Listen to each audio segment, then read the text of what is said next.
Welcome back to another clay video. Today we are going to create the inside of the Odyssey from Super Mario Odyssey. Credit where credit is due, the inside of this ship has been created by Minty Fries. It's going to be about a 12-hour print, but trust me, it's going to be very worth it. I couldn't have done this without Minty Fries' help, so please go check out his channel, and if you like what you see, give him some support. This video is also a collaboration with the clay channel Tete. For their Mario Odyssey video, they made the outside of the ship, so these two videos go pretty hand in hand. On their channel, they also make a bunch of other clay creations like these. Now, these are the souvenirs that you collect inside of the game from each of the kingdoms. I'm going to be creating all of them except the ones that are hanging from the ceiling.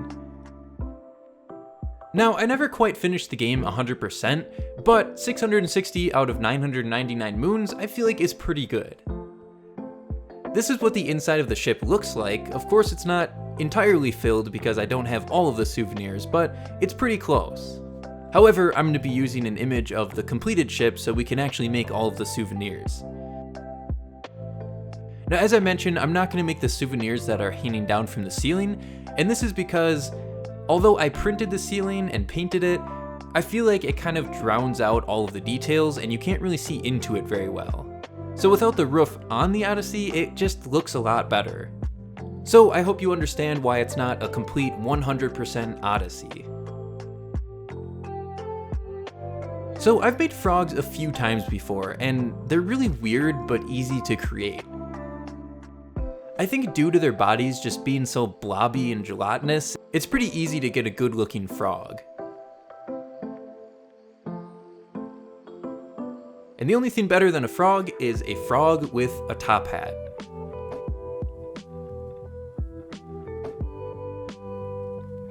Moving on to our next souvenir, we have a mini version of the hat tower from the first world.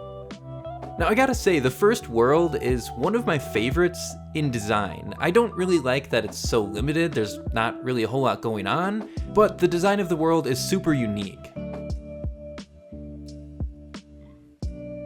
I don't know about you, but I've been waiting for Mario Odyssey 2, or just some type of new 3D Mario game for so long. I can't wait to see what they come out with, but I feel like it's gonna be hard to top Mario Odyssey.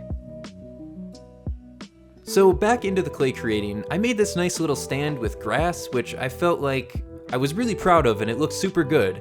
So I decided to go on to creating the dinosaur, which is possibly one of the coolest captures you can do in the game. Playing as a T-Rex in Mario just seems so unreal. All in all, I'd say the T-Rex turned out pretty decent, but it could have been a lot better. After the stubby little arms, let's move on to working on the head. I've pre-made some holes here for the teeth, and this just makes it way easier to get them in the right place. I've noticed dinosaurs typically have this, like, extra skin flap thing on the side of their mouth. I'm sure there's a term for that, but it seems pretty common for dinosaurs, so I threw it in there. Now, I pre-baked some teeth because using teeth that aren't baked is a nightmare and you can never keep the shape. So we can just press them into the holes and then we can bake it as is and attach it onto our dinosaur.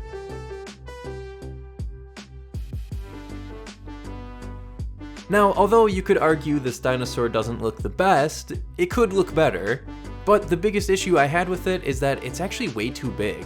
Oh, and I also painted the outside of the Odyssey with some red and white before it was just plain silver. Look at the size difference between the dinosaur and something else. Yeah, let's get rid of that dinosaur. Instead, I 3D printed this T-Rex and painted it, and this just looks way better. So we're gonna use this T-Rex. And to save me on what would have been a nightmare creating a Triceratops skull, I also 3D printed and painted that. Despite it being such a different material, I feel like it actually kind of blends in with the clay pretty good and doesn't stand out. I was kind of worried about it looking too realistic when the other stuff looks kind of cartoony, but it all seems to complement each other nicely. Moving on to the Sand Kingdom, we have some pretty interesting pieces here. This one is just about complete, and we can move on to the Sand Temple.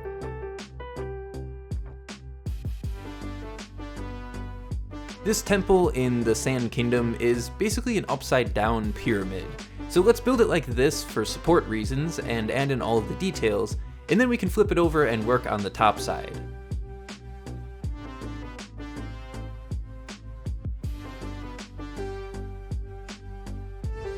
Finally, in the center we have a little door here, and we can move on to our next kingdom.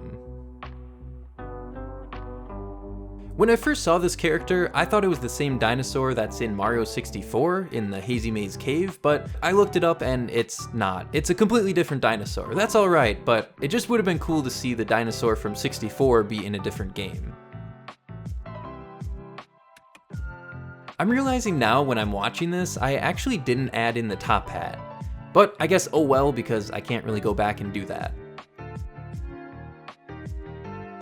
This multi-layer Sherbert Tower is going to be the main area that's inside of the Lake Kingdom. Basically, it's a giant underwater world, and this is a kind of safe section in there where you go inside of this big bubble, and this is just a small replica of that. Now, I thought I can make this bubble using some resin, and like I've said before, I don't have one of those fancy UV resin lights, so I just go outside, and by doing that, you can see my cats, so I guess it's a win-win. I'm just not even gonna tell you how bad this turned out. Trust me, you don't want to see it. Next, we will create this pretty awesome looking flower pot. So first, we need to create a ton of leaves, and then we'll just start layering those all over the thing until we get to the very top. Now, on top of that, let's add in some flowers, which is basically created the same, I just cut the leaves in half.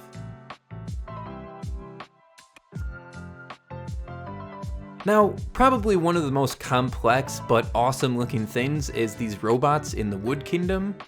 Just basically picture a robot that likes doing gardening.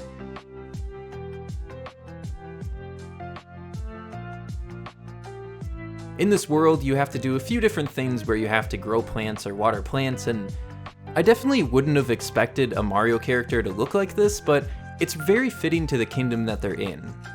Let's add in some arms. On this other arm, I think is like a watering can. And now my least favorite kingdom.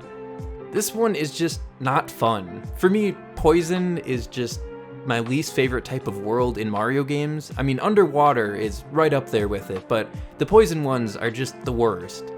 They're not fun, and I feel like they're not very aesthetically pleasing. So just all in all, I could go with skipping this world entirely. Next, for New Donk City, we need to create a nice golden statue.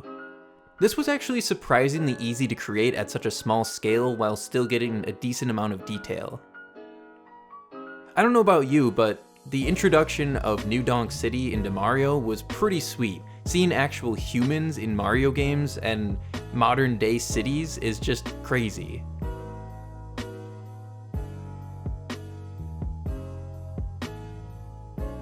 Just like the painting of the Odyssey, I decided it's best we just skip the painting process because it takes forever and it just isn't that interesting. It is a clay video after all, and that's what you're here to see. Speaking of painting, I painted this rug. And also these little tiny Russian dolls. Moving on to the Seaside Kingdom, which has the just ultimate hardest moon you could possibly get in the game, which is the volleyball one. If you've gotten the volleyball moon, congratulations to you, because countless hours in and I still cannot get it. Now, my idea, instead of using resin, since that didn't really work out so well for me, was to use hot glue. Both of the souvenirs in this world will be encased in glass, so I guess I figured hot glue would work pretty well. It's not crystal clear like resin, but it's a whole lot easier than resin and takes a lot less time, and I can't really complain about the results.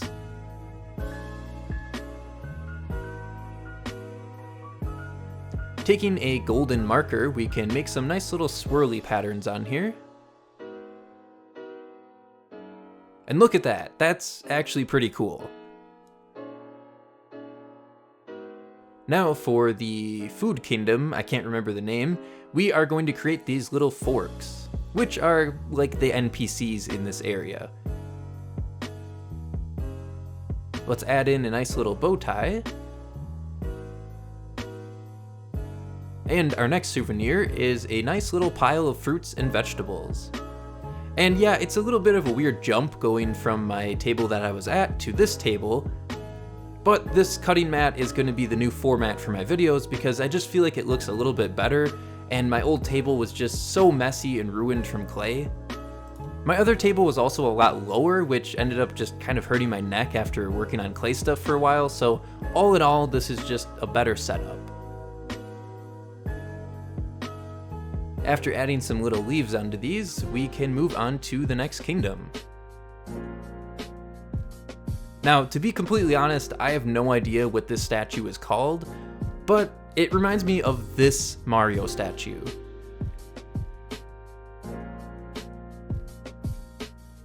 Let's add on a nice little red bib and a little sun hat. Finally, we have this little scepter, which is pretty much why it reminds me of that Mario statue. Now on the moon, let's create all of these little tiny rocks, and then we can roll them together into a nice little meatball.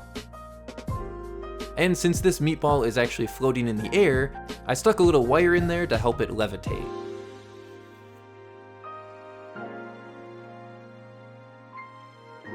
This is a 3D printed chair. Again, thank you to Minty Fries for designing the furniture. This wasn't in the original idea, but it turns out the furniture isn't very easy to create with clay, it just doesn't look as good. So he went out of his way to create this furniture for me, and I will be forever grateful.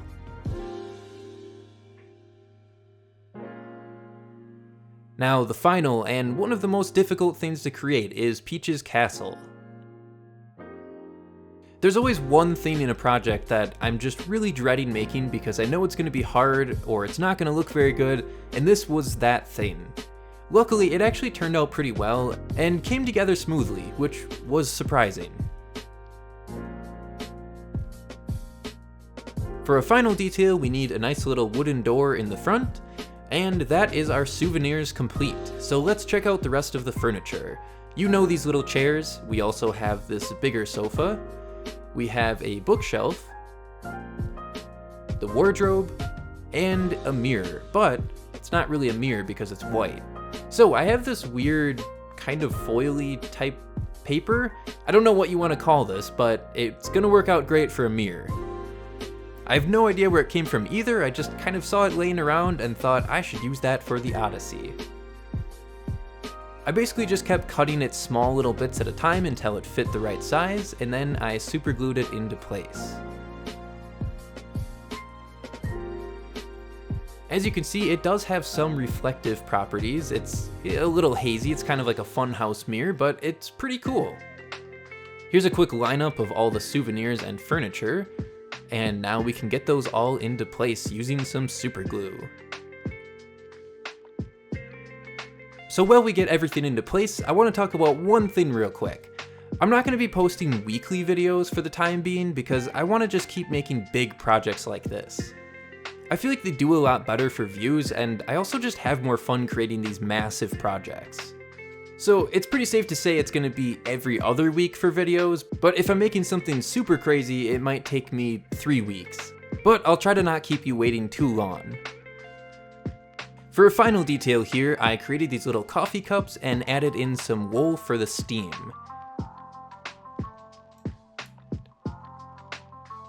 And with that complete, here it is, the inside of the Odyssey from Super Mario Odyssey.